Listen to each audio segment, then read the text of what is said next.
The mountains can be beautiful. Driving through them may be a bit rocky in spots, just like life itself. This group knows all about that.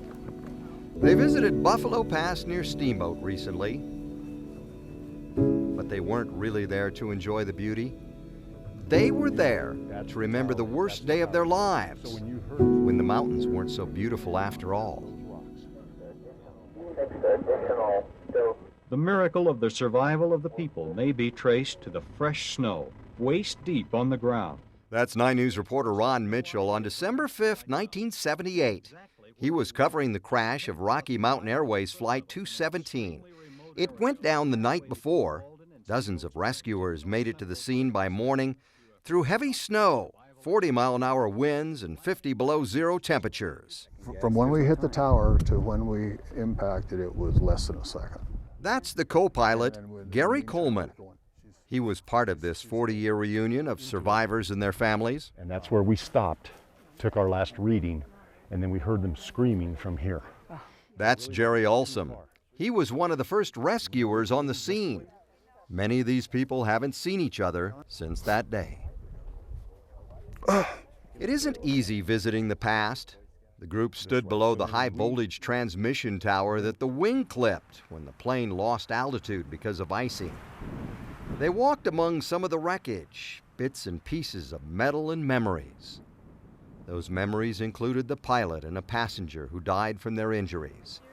They remembered how it all started off so routinely until they ran into an unforecast mountain wave that led to downdrafts and severe icing.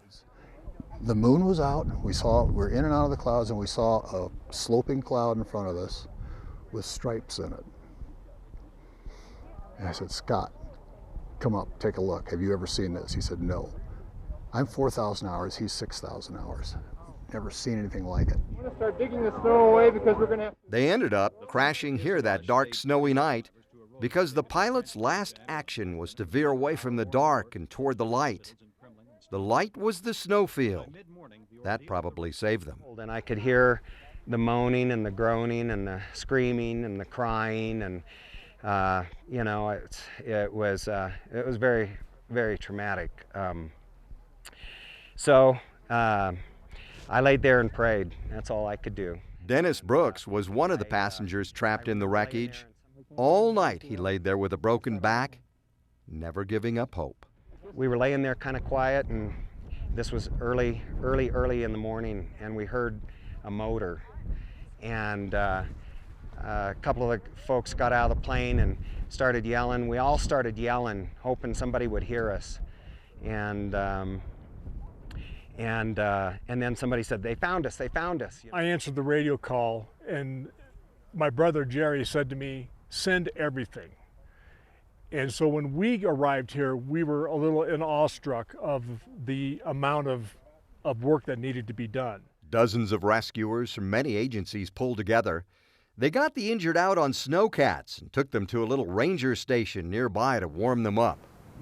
Today, that building is still there. Another reminder of how the rescue all came together. They found the crash site that night partly by following power lines up the mountain. They figured the plane might have hit them because the lights flashed in Walden about the time it disappeared.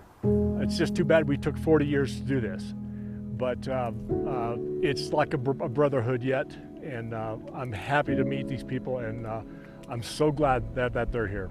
Yes, the mountains can be beautiful, especially on a day when you share memories of the worst day of your life and can still count your blessings. With photojournalist Manny Sotelo, Gary Shapiro, 9 News.